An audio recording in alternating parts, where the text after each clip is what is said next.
नाही हे आज पुन्हा एकदा दिसलं।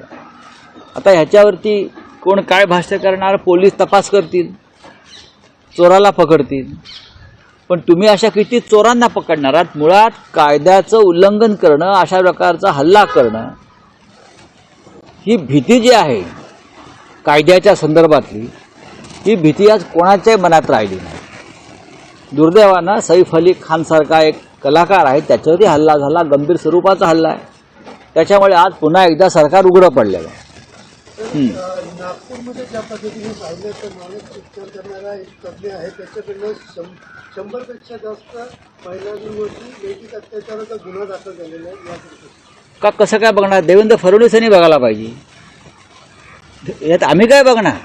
मगाशीच बोललोय ना, अशा प्रकारच्या घटना, अशा प्रकारचे गुन्हे वाढत चाललेले आहेत।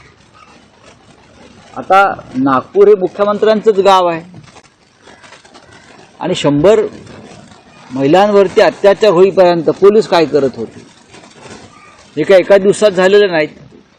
गेल्या 3-4 वर्षापासून स्वतः देवेंद्र फडणवीस राज्याचे गृहमंत्री आहेत, तेव्हा याच्यावर त्यांनी भाष्य केलं पाहिजे। याला संपलं। बघा, हा तपासाचा विषय आहे। मग आमच्या हिशोबानं या विषयावरती पडदा पडलेला आहे।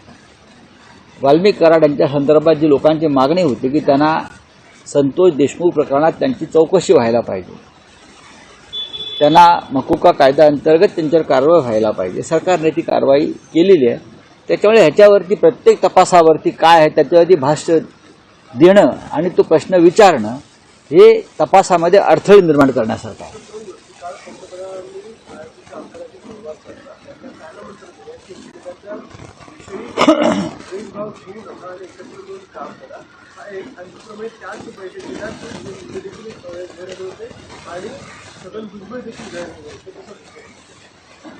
प्रधानमंत्र्यांचे भाषण आपण काळजीपूर्वक पहा।